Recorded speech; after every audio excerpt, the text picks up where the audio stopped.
dia. Hoje é quarta-feira, dia 3 de setembro. Nós estamos na 22ª semana do Tempo Comum. A igreja hoje celebra a memória de São Gregório Magno, Papa e Doutor da Igreja. No livrinho Igreja em Oração, nós encontramos os seguintes dados sobre São Gregório Magno. Ele nasceu em Roma em 540 e também morreu em Roma no dia 12 de março de 604. Foi prefeito de Roma, depois entrou para a vida monástica e se tornou abade do mosteiro de Santo André, no Monte Célio. Eleito Papa, recebeu a ordenação episcopal no dia 3 de setembro de 590. Embora fosse de saúde frágil, exerceu uma grande e intensa atividade no governo da Igreja, na solicitude da caridade, na tutela das pessoas maltratadas, sobretudo pelas invasões dos bárbaros, e também na ação missionária. Autor e legislador no campo da liturgia e do canto sacro, elaborou um sacramentário que traz o seu nome e constitui o núcleo fundamental do missal romano. Deixou escritos de caráter pastoral, moral, homilético e espiritual. Estes seus escritos formaram várias gerações cristãs, especialmente na Idade Média. O evangelho de hoje é de Lucas, capítulo 4, versículos 38 a 44. Naquele tempo, Jesus saiu da sinagoga e entrou na casa de Simão. A sogra de Simão estava sofrendo com febre alta e pediram a Jesus em favor dela. Inclinando-se sobre ela, Jesus ameaçou a febre e a febre a deixou. Imediatamente, ela se levantou e começou a servi-los. Ao pôr do sol, todos os que tinham doentes atingidos por diversos males, os levaram a Jesus. Jesus colocou as mãos em cada um deles e os curava. De muitas pessoas também saíam demônios gritando: Tu és o Filho de Deus. Jesus os ameaçava e não os deixava falar, porque sabiam que ele era o Messias. Ao raiar do dia, Jesus saiu e foi para um lugar deserto. As multidões o procuravam e, indo até ele, tentavam impedi-lo de que os deixasse. Mas Jesus disse: Eu devo anunciar a boa nova do reino de Deus também a outras cidades, porque para isso é que eu fui enviado. E pregava nas sinagogas da Judeia. Palavra da salvação. Glória a vós, Senhor. Minhas irmãs e meus irmãos, Jesus, como vimos ontem, num determinado momento se transferiu de Nazaré para Cafarnaum. Cafarnaum, uma cidade maior, à beira do Mar da Galileia, na Via Maris.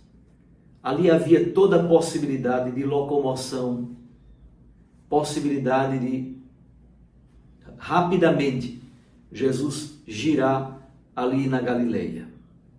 Pelo mar da Galileia, ele passava de um lado para o outro do lago, inclusive foi até a região da Decápole, que fica do outro lado do mar da Galileia, a região de Genezaré, a região de Betsaida. Não temos notícia da ida de Jesus a Tiberíades, mas em torno do mar, ele desenvolveu grande parte do seu ministério público. Aliás, retomando um pouco São Francisco de Assis, que fala das 3 tábuas, a tábua da manjedoura, que fala do mistério da encarnação.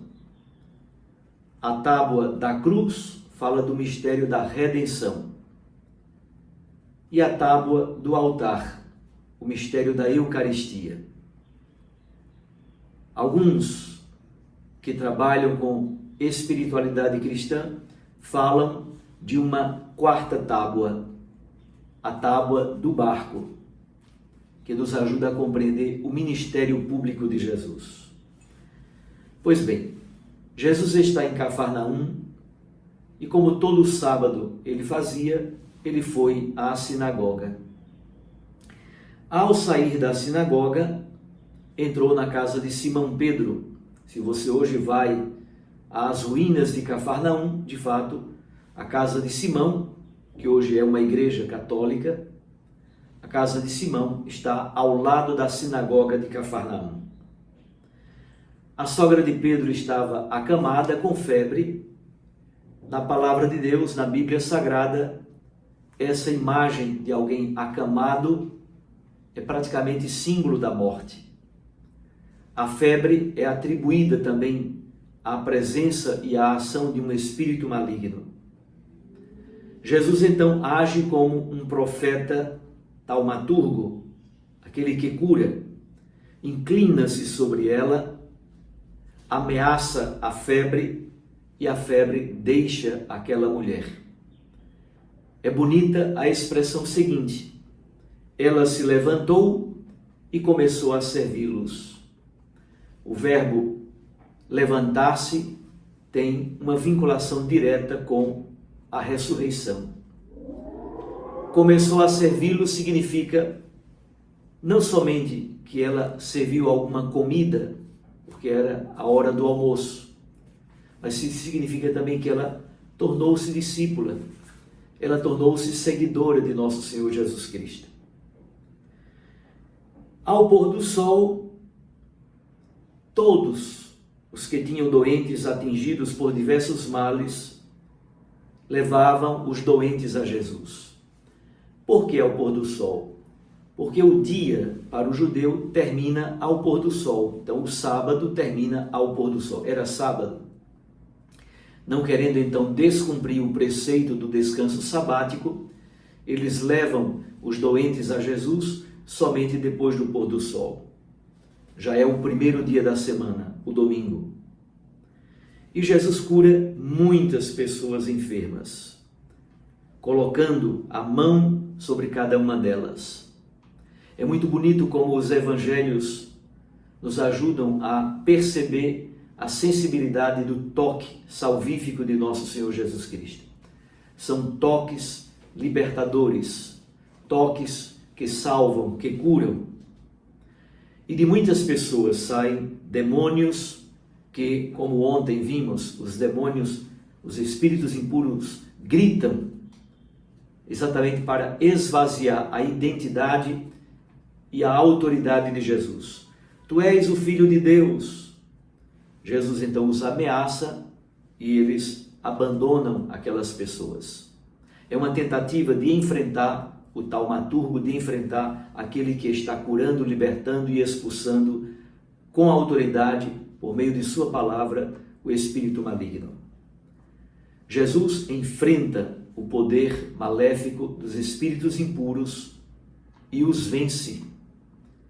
É um modo de o Evangelho dizer que a autoridade de Jesus na palavra é confirmada também pelos atos salvíficos e libertadores.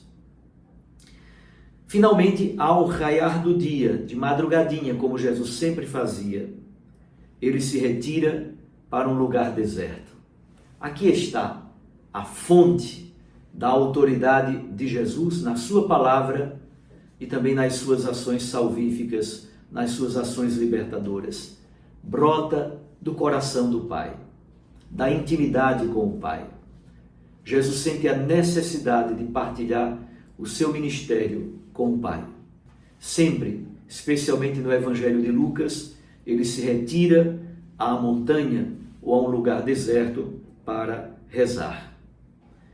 As multidões, obviamente, que receberam cuidados da parte de Jesus, as multidões querem detê-lo, querem que ele permaneça com elas. Estão à procura de Jesus, nesse primeiro momento, por coisas muito imediatas, muito pragmáticas.